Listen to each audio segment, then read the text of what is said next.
बिस्मिल्लाहिर्रहमानिर्रहीम, अस्सलाम वालेकुम। मैं हूं दिशान अहमद सिद्दीकी। आप देख रहे हैं सबसे पहले पाकिस्तान। बिल आखिर 26वीं आईनी तरमीम पास हो गई। कौमी असम्बली और सेनेट से 2 ताई अक्सरियत से इस बिल को मंजूर कर लिया गया।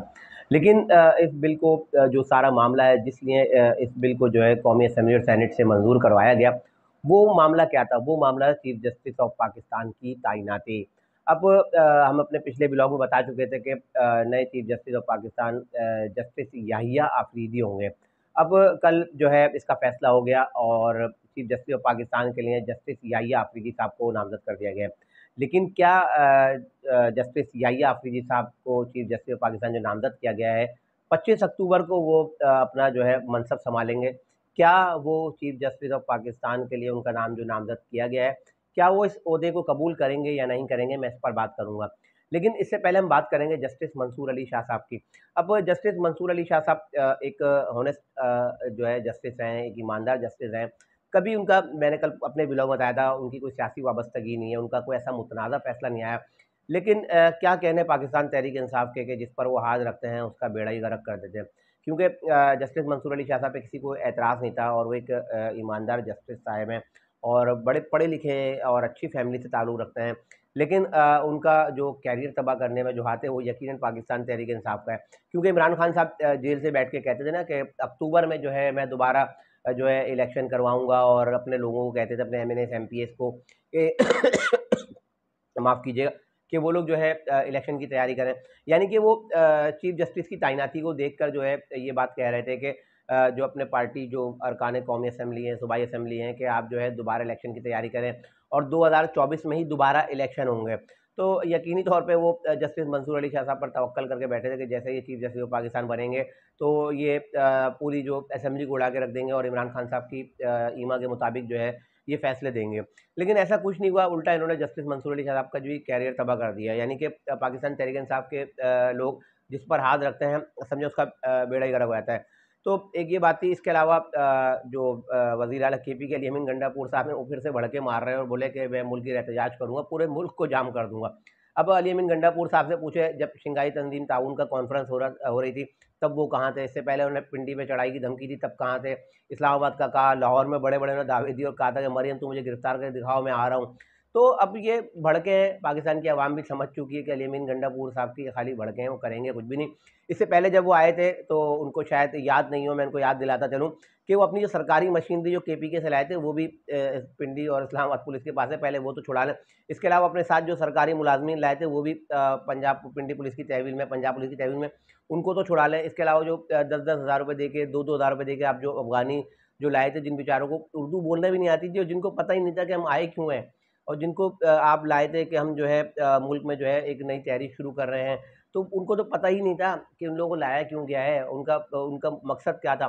तो पहले आप जाके अपने उन लोगों को रिहा करवा लीजिए और आपकी सरकारी मशीनरी, आप फायर ब्रिगेड और एम्बुलेंस और पत्नी दुनिया जहाँ की आप जो है सारी चीज़ें जो आपके पास केपीके में मौजूद थी, आप सब कुछ लेके इस्लामाबाद पे अलगार करने आए थे, और उसके बाद आप जो है वो तमाम चीज़ें छोड़ के उल्टे पाँव आप जो है केपीके भाग गए थे। तो अब बहरहाल ये इनकी धमकियाँ हैं और ये गीदड़ भभकी मैं इसको कहूँगा, क्योंकि मैंने तो अपने पिछले ब्लॉग में आपको सारी बातें बताई थी कि रियासत से कोई नहीं लड़ सकता, और अली अमीन गंडापुर साहब जो ख्वाब देख रहे हैं वो देखते रहे, लेकिन ऐसा कुछ नहीं होगा। ये सिस्टम यूं ही चलेगा, 5 साल ये हुकूमत पूरी करेगी। और मैंने आपको ये जो जो बातें मैंने आपको कही, अगर आप मेरे पिछले ब्लॉग देख लें तो अगर मेरी जो जितनी भी बातें हैं, जितनी भी खबरें हैं, वो आपके सामने हैं कि एक एक करके वो तमाम चीज़ें जो है अब सामने आती रही हैं।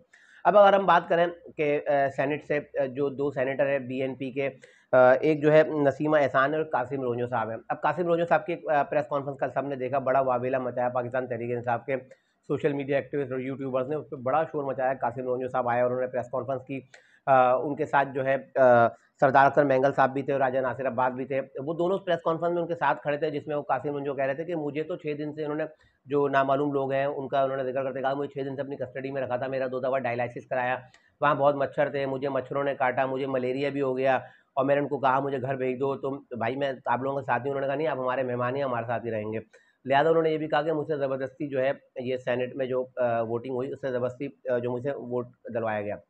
अब उसके थोड़ी देर बाद ही जब ये प्रेस कॉन्फ्रेंस खत्म हुई, तो उसके बाद जो उनके बेटे का एक ट्वीट आता है, वो बोलता है कि हमें ऐसा कुछ भी नहीं है, मेरे वालिद साहब ने अपनी मर्ज़ी से सेनेट में जो है वोट दिया है और ज़बरदस्ती उनसे जो है इस्तीफ़ा दिलवाया गया है। उसके बाद ही थोड़ी देर में कासिम रोजो साहब का एक और वीडियो पैगाम आता है, उन्होंने कहा कि मुझे ज़बरदस्ती जो है ये प्रेस कॉन्फ्रेंस करवाई गई, यानी कि सरदार अख्तर मेंगल साहब और राजा नासिर अब्बास साहब पे उन्होंने कहा कि इन दोनों अफराद ने मुझसे जो है ज़बरदस्ती प्रेस कॉन्फ्रेंस करवाई है और जो मेरा इस्तीफा ज़बरदस्ती दिलवाया, यानी कि वो इस्तीफा भी उनका वापस हो जाएगा। और सरदार अख्तर मेंगल और राजा नासिर अब्बास, जो पाकिस्तान तहरीक इंसाफ के लोग दूसरों के साथ करते थे ना, ये मैं आपको बताऊं, ये तमाम चीज़ें पलट के उनके पास आ रही हैं। अगर आप देखें ना कि ये जो बातें करते थे कि ये प्रोपेगेंडा किया जा रहा है, एस्टैब्लिशमेंट उठा रही है, ला रही है। कासिम रोंजो साहब 70 साल उनकी उम्र है, एक बुजुर्ग सियासतदान है। अगर उनको उठा के लाया गया था तो सेनेट में शोर करते थे। अगर वो इतने दिलेर हैं, इतने बहादुर हैं, जो जो शख्स प्रेस कॉन्फ्रेंस कर सकता है, तो वो क्या जब सेनेट में उनको लाया, भले उनको बकौल उनके जो पहली प्रेस कॉन्फ्रेंस थी सरदार अख्तर मेंगल साहब का उन्होंने की, तो वो उधर ही सेनेट में शोर करते थे कि भाई मुझे तो उठा के लाया गया, मैं आपको जो है वोट नहीं दूंगा। तो बहरहाल अब ये मैंने क्लियर कर दूं क्योंकि उसको लेकर बड़ा वावेला मचा हुआ है कि कासिम रोंजो को ज़बरदस्ती उठाकर उनको जो है उनसे ज़बरदस्ती सेनेट में जो है वोट दिलवाया गया। अब मैं बात कर रहा था, मैं पहली खबर की तरफ आता हूँ कि जस्टिस याहिया आफरीदी को चीफ जस्टिस ऑफ पाकिस्तान नामजद कर दिया गया। अच्छा, हुकूमत ने तमाम चीज़ें जो है तकरीबन तय कर ली हैं, लेकिन अब जो अदालत में जिस तरह का आप देख रहे हैं तनाव है, धड़े बन चुके हैं। और मैंने अपने पिछले ब्लॉग में बताया था कि जस्टिस याहिया आफरीदी जब चीफ जस्टिस ऑफ पाकिस्तान बनेंगे तो इनसे दो सीनियर जस्टिस साहिबान हैं, एक जस्टिस मंसूर अली शाह हैं और जस्टिस मुनीब अख्तर साहब हैं।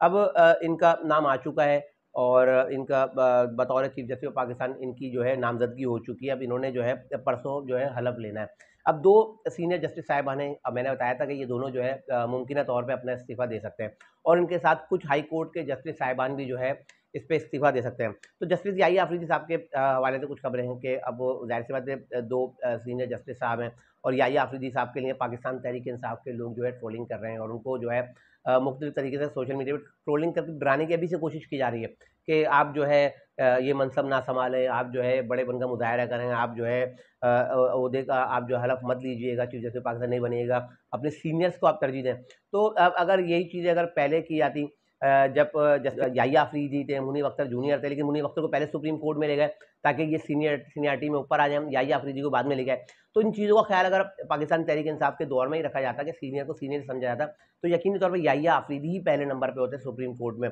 तो बहरहाल जस्टिस याहिया आफरीदी साहब जो है अपने ओहदे का जो है जो हलफ भी लेंगे, अपना जो उनको जो जिस ओहदे के लिए नामजद किया गया चीफ जस्टिस ऑफ पाकिस्तान के लिए, वो चीफ जस्टिस ऑफ पाकिस्तान का मनसब भी संभालेंगे। अलबत्ता पाकिस्तान तहरीक इंसाफ के लोगों की जो ख्वाहिश है कि ये जो है अपना मनसब ना संभालें, ऐसा कुछ भी नहीं होगा।